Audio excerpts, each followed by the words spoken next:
안녕하십니까. SCJ 뉴스입니다. 최근 한국 기독교계에서는 이단 세미나 개최 횟수가 급증하고 있습니다. 이단 세미나 강연자들의 자격도 논란거리지만 무엇보다 무차별적으로 쏟아지는 일명의 헤이트 스피치, 즉 증오 연설이 심각한 사회적 폐해로 이어질 수 있어 우려의 목소리가 높습니다. 광고에다가 신천지는 반사회적인 폐륜적인 집단입니다. 이단에 빠지면요 저주를 받아요. 가출하지요, 이혼하지요, 학교 적대하지요. 인생이 끝난 거예요. 한국 교회마다 이단 세미나가 한창입니다. 그러나 이단에 대한 성경적으로 정당한 기준과 대처를 논하지 않습니다. 강연자는 편파적인 표현과 폭력적인 대처를 쏟아놓을 뿐입니다. 이런 이단 세미나는 과연 어떤 결과를 불러올까? 교회에서 오늘 신천지에 대해서 이렇게 얘기를 했는데 넌 언제까지 그러고 살 거냐. 한심하다. 정말 자상하고 했던 아빠랑 엄마가 심하게는 이제 손찌검을 하시면서 이제 제 머리나 이렇게 발로 이렇게 차시거나 질질 끌려다니거나 했던 그런.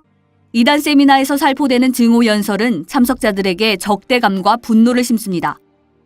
미국의 심리학자 고든 올포트는 증오 연설이 증오 범죄로 발전하는 5단계에 대해 처음에는 부정적인 발언으로 시작해 2단계 회피와 3단계 차별을 거쳐 4단계 물리적 공격을 감행하는 수준에 이르고 마지막 5단계의 제거와 몰살, 척결들을 주장하며 살상행위에 이른다고 설명했습니다.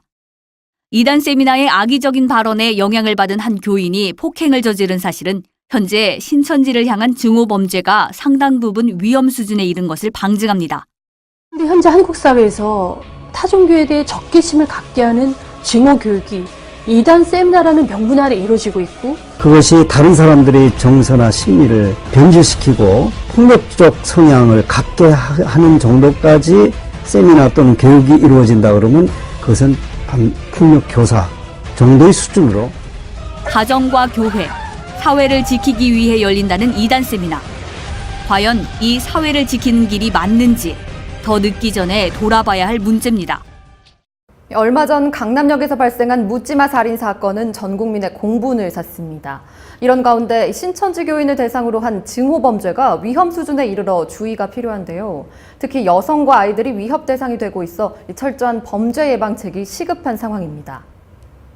여주 사회복지기관에 근무하던 한 여성이 직장 상사와 동료들로부터 집단 폭행을 당했습니다.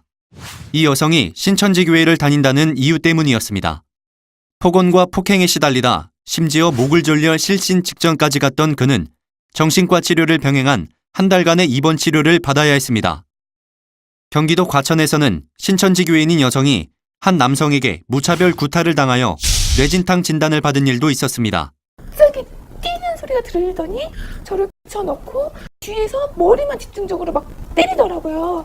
신천지 죽어 이렇게 계속 외치더라고요. 신천지 교회를 다닌다는 이유로 그렇게 구타를 당했다고.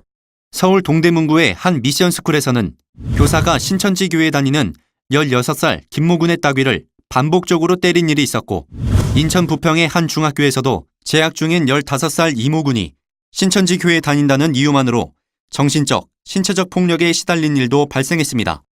CBS와 한국기독교 총연합회의 악의적인 흑색선전의 결과로 전국에서 신천지 교인 대상 증오범죄가 극성입니다.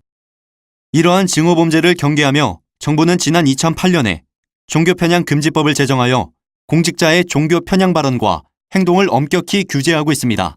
지난 2013년 광주 소재의 한 학교에서 신천지 비방 교육이 공식적으로 진행되자 문화체육관광부 공직자 종교차별신고센터가 다종교 사회에서 청소년의 건전한 종교관 형성을 위해서는 균형감 있는 종교교육이 요청된다라는 소견을 보내기도 했습니다. 경찰청 역시 증오범죄를 우려하기는 마찬가지입니다.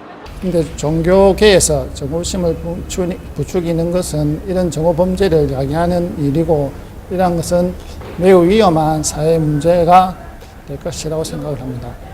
종교단체와 방송이 주도하는 증오범죄가 더 심각한 결과를 초래하기 전에 자발적인 자정과 변화가 시급합니다. 강제 개종교육으로 아들을 끌고 갔던 한 부부가 있습니다. 이 아들의 어머니는 아들에게 씻을 수 없는 상처를 주었다고 가슴을 쳤습니다. 아들에게 수면제까지 먹였던 어머니의 절절한 호소 들어보시죠. 저는 그냥 한 가정의 엄마예요. 한 가정의 엄마로서 정말 평범한 가정을 꾸리고 주부인 박 씨는 평범하지만 화목한 가정을 꾸리고 있었습니다. 그녀의 삶과 가정을 흔든 것은 어느 날 모르는 사람들에게서 걸려온 전화였습니다. 아니 한두 사람이 아니에요. 전화하는 사람이. 수시로 밤중이고 새벽이고 그런 아들이 뭐 이단에 빠졌다 하면서 얘가 만약에 저기 하면 집안 뭐 돈도 다 갖다 바칠 것이고 뭐 엄마 통장에 집에다 심지어는 몰래카메라를 어디다 숨겨놨을 거래요.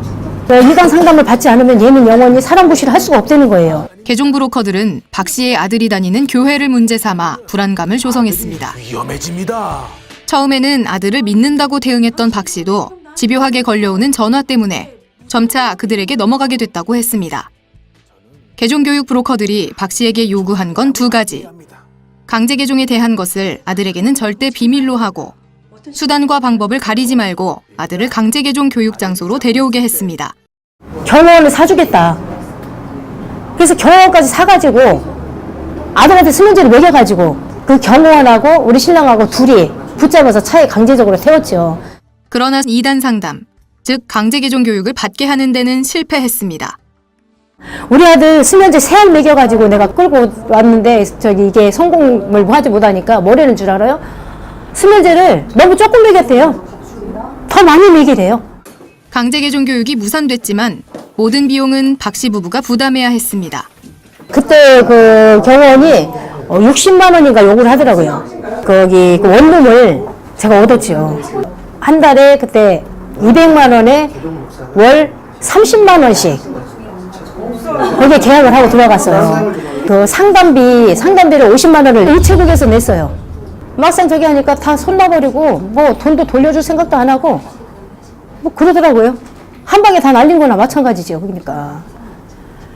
또한 개종교육 브로커들은 강제 개종 교육을 지시했다는 흔적까지 철저하게 지우도록 했습니다.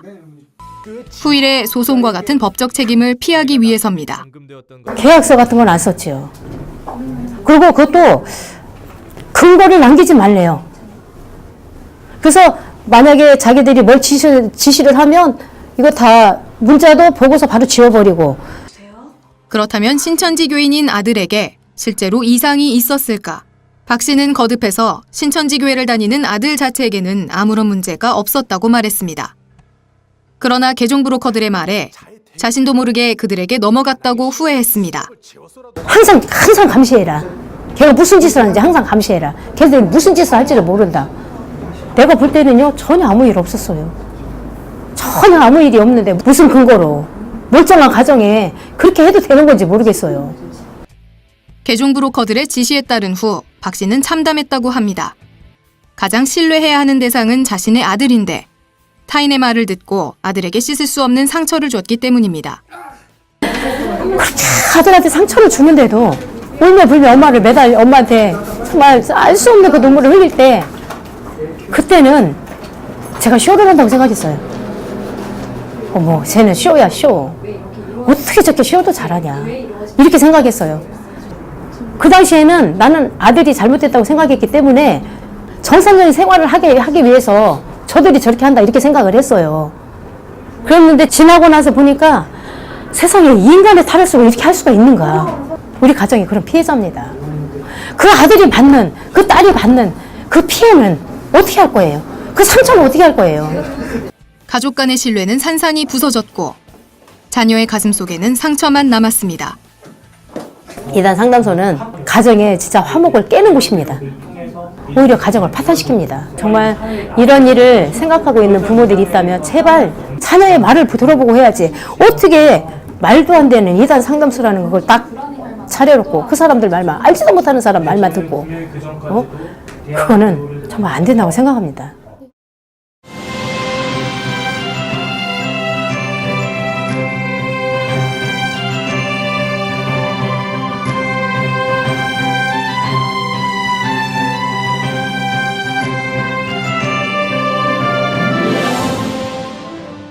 묻지마 살인, 증오범죄 등 분노와 혐오가 사회에 만연해 있습니다. 우리 사회 사랑과 평화의 변화를 부르기 위해서 이 종교, 특히 기독교가 앞장서야 하지 않을까요? 기독교계의 성숙한 변화를 기대합니다. 지금까지 SCJ 뉴스였습니다. 고맙습니다.